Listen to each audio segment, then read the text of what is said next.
Watch this video and wait for me.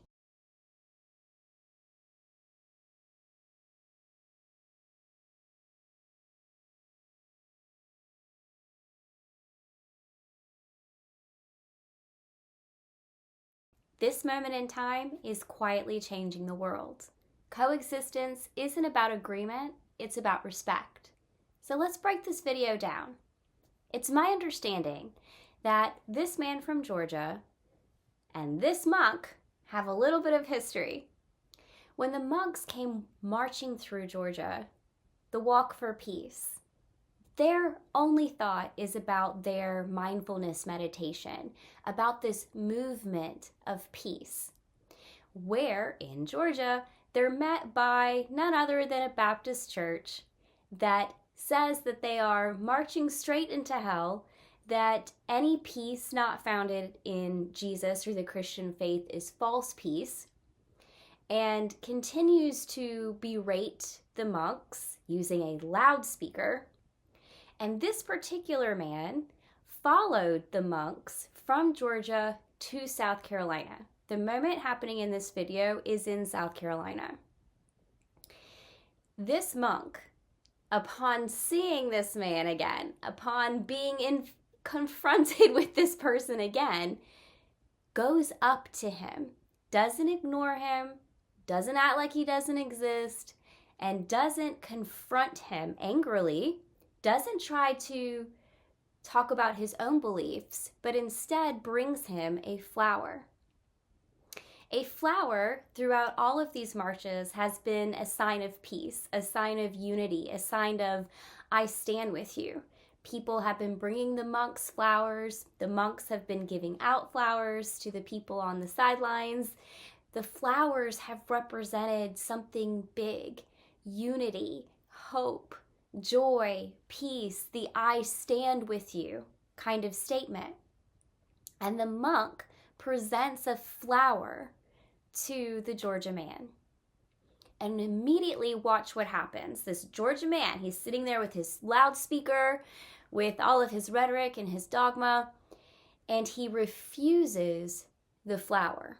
I want to break that down for just a second, because why did he refuse the flower? He had to. His ego would not allow him to accept the flower, because that meant unity. It means I accept you, I stand with you, we're one. We're on the same side. And that's something that Georgia man wasn't quite ready to offer the monk yet. What he did do was offer him a handshake.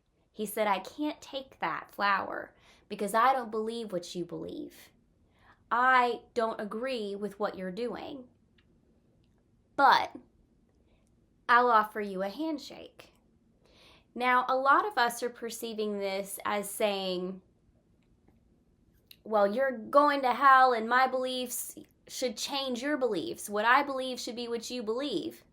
But I really want you to listen to what he's saying and what he's doing. Watch his language. When confronted with peace, not violence, he didn't feel the need to defend himself as much as he felt taken aback and had to push away the unity. But yet he still offered a handshake. What does that mean? I want you to think of it from 2 points of view. Everything that I've been teaching about for the past 6 months, maybe year, maybe forever, has been about world peace. And 2026 is the year of peace. It's the year that everything begins to change, that the waves begin to move, and we are able to step into peace through many different things. I have a whole video up on the prophecies of 2026 and how it's the year of peace. Go watch that video if you want to know those things. But this is the year of peace.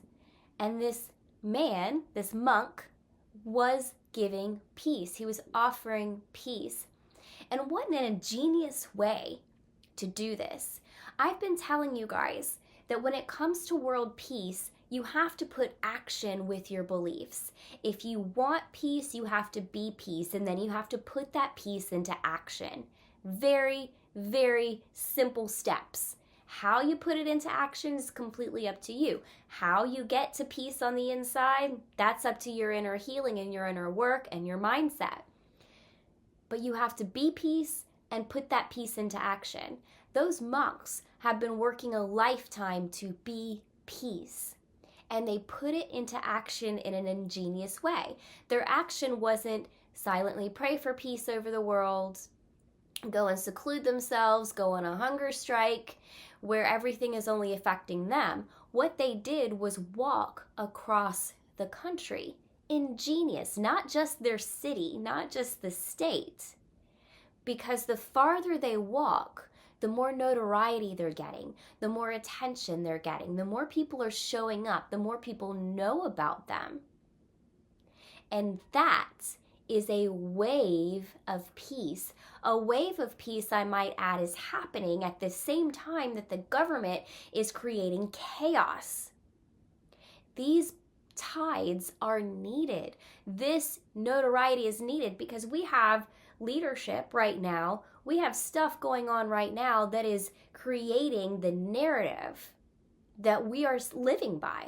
The narrative is what we can see on TV, what we can see on our screens, on social media. And monks, who I assume aren't usually on social media very much, have created a social media page for the Walk of Peace, where all of us get to engage with them and see them and be part of it. If you want to reach where people are today, you have to meet them where they are. And not only did the monks create this walk for peace to meet all of us where we are, this one monk met this Georgia man where he is in order to offer peace. This is what I want to call unity consciousness. I want you to hold that in your mind because this is the ultimate of where we're going, you and I. This is the ultimate place where we're going. Unity consciousness. That's heaven on earth. That's world peace. That's where everyone realizes we're one. That's where everyone realizes we all came from the same source and we're the same energy seeing through different eyes from different perspectives. That's where there's no difference between me and you or him and me or her and you because we understand we're all one energy and that everything that this person is, I am too, and vice versa. The beauty in one another, the compassion for one another, the desire to help, the desire for peace everywhere is unity consciousness. But honey, we're not all there. We're just not, because you and I, we live in the 3D realm. And when we're in the 3D realm, that means just here on earth. When we're here on earth, what ends up happening is we're in our ego self, right? We have our humanness that tells us what keeps us safe, that gives us judgment and discernment. And this is that light and dark, right and left kind of energy where you have to be Republican or Democrat, where you have to be of the light or else you're of the dark, where you have to believe like this or else you're evil. That is the duality that we live in here in the world right now as humans all the time. On earth, if you're on earth, you live in duality. And when you can reach moments of unity consciousness, it doesn't mean you live there all the time. It's almost impossible because we're humans. And humans build their belief systems around themselves like bubble wrap, like walls. If I have this belief and you believe something different, I'm unsafe around you because you don't believe like I believe, and that means that you're not going to respect me or take care of me or keep me safe in the way that I need to be respected, taken care of, and keeping safe. And that goes for all of us regardless of belief. We like to think that certain religions have harsher belief systems, but we're all those critics. We are all judging these other people, myself included.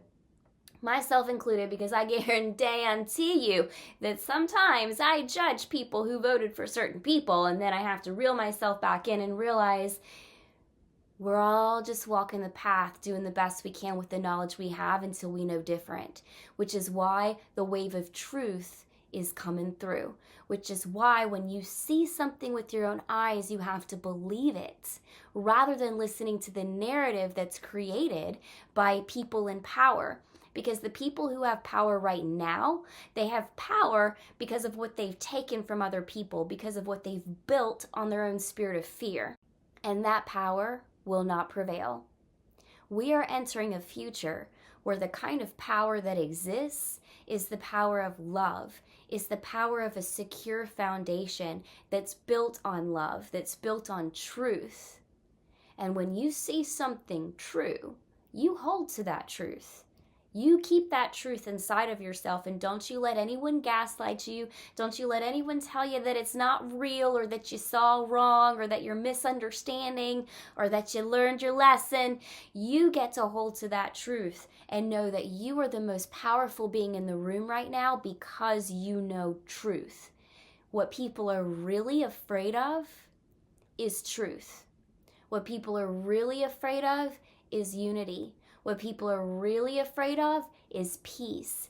Because if they can't find anything for you to fight over, they don't have power anymore. If you are in a state of disillusionment, they don't have any power over you. They don't have any sway over you. They don't have any way to convince you to do and act the way that they want you to. Truth. You see the truth with your eyes. But we're in a state of duality. And that's just the way we are as humans. We want to feel safe. We want to feel like what we know is correct. We want to know that our beliefs that we've built up around ourselves are real. And when confronted with a different belief, we feel unsafe.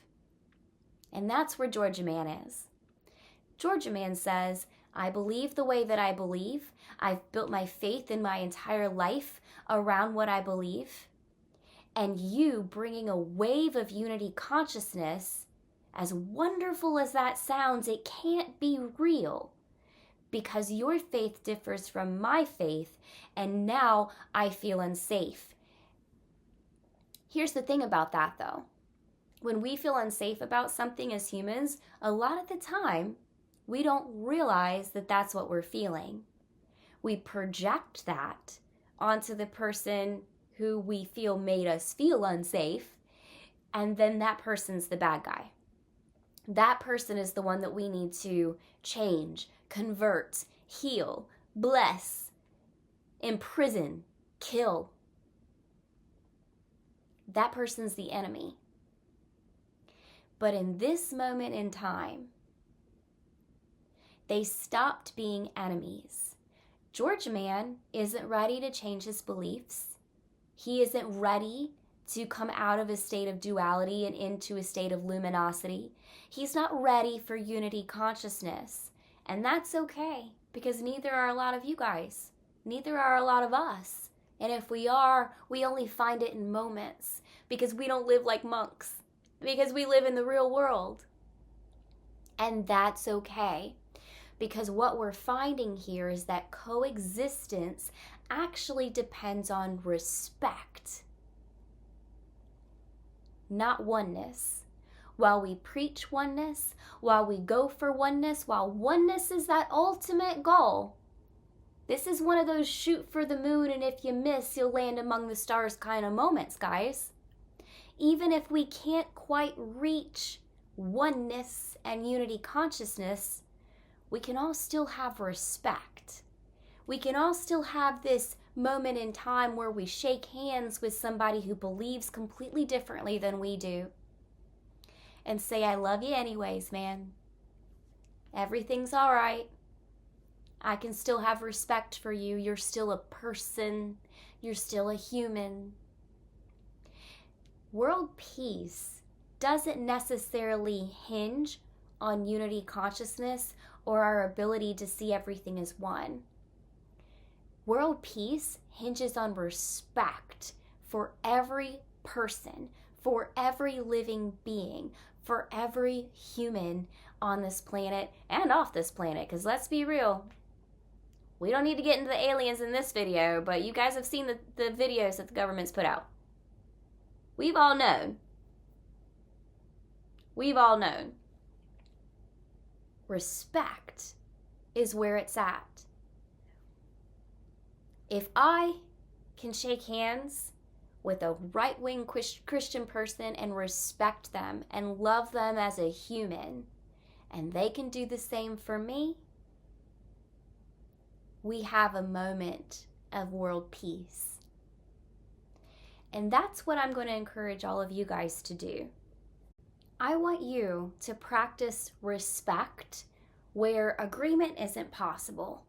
If you can't agree, practice respect. I want you to be aware of how as soon as you don't agree with somebody, something in your belly rises up angrily. Because that's your ego. That's you saying, I'm not safe with this person. And you get the opportunity to override that and say, we don't agree, but I respect you. This is your opportunity. You don't have to hug. You don't have to kiss. You don't have to sit in time out with the person for 5 minutes. Give them a handshake. I want you to practice this in your real life, in your everyday life. Practice respect where agreement isn't possible and see how peace begins to change you, how it begins to change the environment around you. Really put this into practice, because the belief in peace without action is not peace. The belief in peace without action is complacency. If you want peace, take it into action. Practice being that. Not everyone is ready to move beyond that 3D lens, and that's okay. Unity doesn't require agreement or transcendence or sameness. It begins with respect, with curiosity, with the willingness to let others exist without threat. That's true kindness. Do all people on the planet deserve to exist without threat? All people? If all people deserve to exist without threat, then this moment can turn into world peace. And I trust you. I know that you can make this happen, because it all starts with you. You are the key to peace.